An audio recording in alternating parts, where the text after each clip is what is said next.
येणाऱ्या पावसाळ्याच्या पार्श्वभूमीवर शहरातील नालेसफाईची कामे 1 एप्रिलपासूनच सुरू करण्याचे निर्देश छत्रपती संभाजीनगर महानगरपालिका आयुक्त जी श्रीकांत यांनी दिले आहे।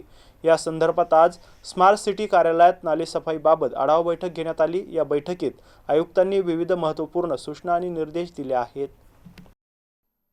शहरातील सर्व 10 झोनमध्ये नालेसफाईचे सूक्ष्म नियोजन करण्यात यावे। नालेसफाई करताना वरच्या टोकापासून खालच्या दिशेने सफाई करण्यात यावी, जेणेकरून गाळ साचण्याची समस्या टाळता येईल। तसेच नदी आणि नाल्यांच्या काठावरील अतिक्रमणे तात्काळ हटवण्याची कारवाई सुरू करण्याचे निर्देश त्यांनी दिले। विशेषतः नारेगाव परिसरात नदी काठावरील अतिक्रमण मोठ्या प्रमाणात असल्याने ते प्राधान्याने हटवण्यात यावे असंही त्यांनी स्पष्ट केलंय। नदीची सीमा निश्चित करून तिचे रेखांकन करण्यात यावे। सीमा निश्चित करताना रेल्वेमध्ये वापरण्यात येणारे स्लीपर किंवा मजबूत खांब वापरावेत, जेणेकरून ते सहजपणे काढता येणार नाही असंही त्यांनी नमूद केलंय।